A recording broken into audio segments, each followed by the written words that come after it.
Everybody, my name is Average Election Enjoyer. Today is August 9th of 2026, and in this video we are going to be looking at one of the most interesting, compelling, and surprisingly competitive Democratic primaries that we have seen thus far. We'll see Abdul El-Sayed, who defeated Haley Stevens and Mallory McWorrow, barely defeating Haley Stevens. He was expected to sort of run away with this election. Of course, that did not happen, facing Mike Rogers on the Republican side, who had an uncontested primary. And you'll see this race, I saw some predictions that had Abdul El-Sayed winning by 15 points or more. That was some of the results that people were expecting. However, Haley Stevens, to her credit, despite it seeming like she was getting buried for a little while, got within 6,000, no, sorry, not 6,000, 13,000 votes in one where both candidates got over 700,000. So a very close election overall. And this is showing some problems for the Democratic Party.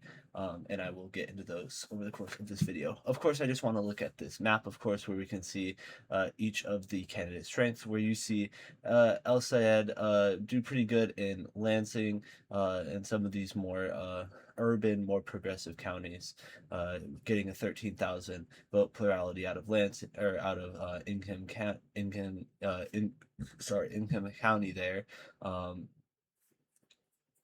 And Washtenaw here getting quite a big plurality out of there, like 24,000 votes out of that county.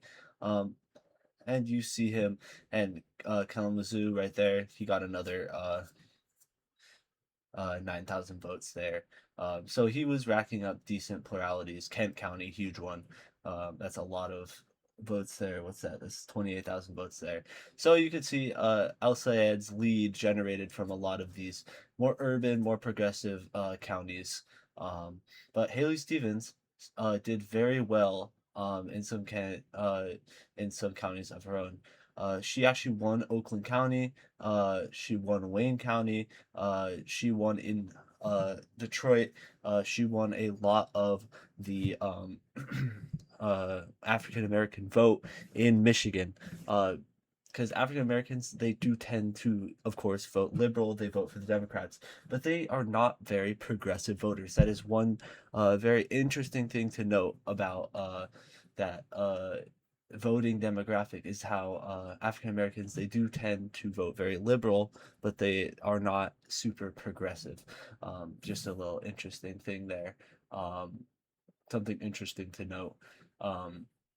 In terms of just sort of dynamics for this race and what you might see in future races here.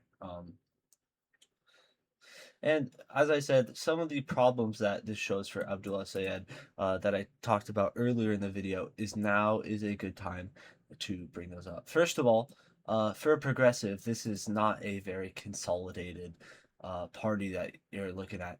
Democrats, they're going to win the governor's race in Michigan by quite a bit. They're looking at double-digit victory in the Michigan governor's race. The problem is that they have the numbers advantage, but they are much more split. The Republicans are going to have their 45% of voters voting solidly for Mike Rogers.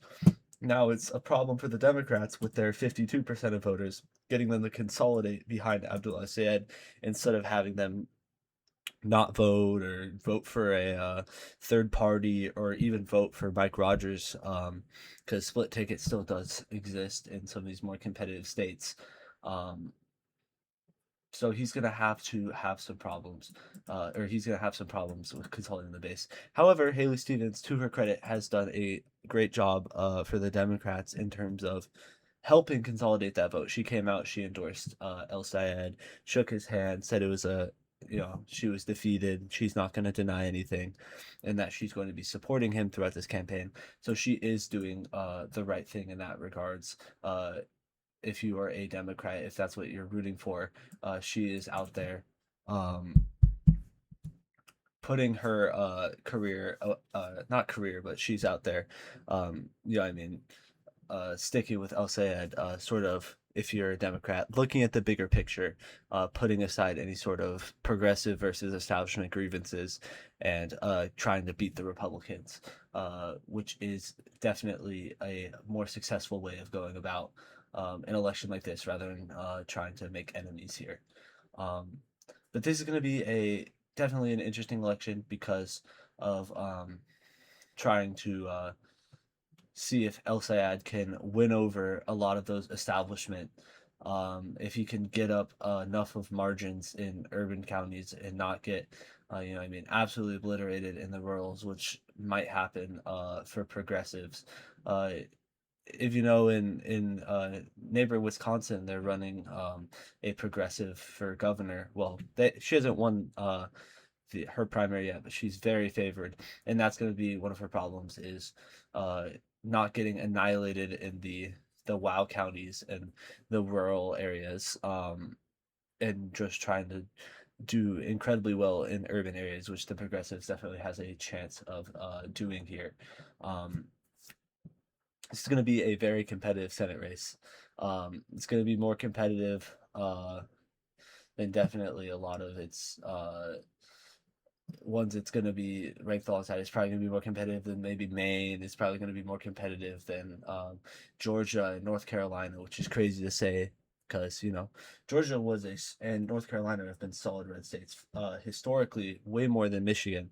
And yet they're probably going to be the Democrats there, Roy Cooper, John Ross, is probably going to win by more than in Michigan. Michigan's definitely going to be a tough hold for the Democrats here, which is certainly a interesting sort of dynamic that we're seeing. Or maybe they're going to overperform. It's hard to say. We haven't really seen a Tea Party like this for the Democrats, where we've seen progressive candidates win in these really competitive swing state. The ball is basically all in Abdul El Sayed's court here. As a progressive, is he going to be able to run on those progressive policies? Is he going to be able to stay out of some of the more controversial positions, progressive positions that you've been seeing from similar candidates? Stuff about defunding the police, and some of those more progressive, more controversial progressive positions, I should say. A lot of the culture war stuff, especially from like 2020, that has embroiled progressives and socialists for a while. Is he going to be able to overcome that? Because I think if he sticks to a economically progressive sort of, I think he could do something similar to what Tallarico is doing in Texas. He's actually, if you didn't know, in Texas there is a going to be a competitive Senate race there between James Tallarico, Ken Paxton. Ken Paxton is a Republican candidate, lots of scandals, hasn't shown to be a great candidate, versus James Tallarico, pastor, and his campaign is really focused on uh, the economy and sort of similar of that nature, progressive policies, but relating to the economy and relating to the environment and more populist policies. And if El Sayed can do something similar to that, I think that he will see similar success to what Tallarico is seeing in Texas right now. But if he gets stuck in a lot of the more controversial positions, it could be a race where you might see Mike Rogers pull off the upset and end Democrats' dreams of controlling the Senate, at least by 2028. Um, so very interesting dynamics in this election. And I'm very interested to see the results November 4th. So I'd like to thank you guys for watching this video, and I hope you have a fantastic rest of your day.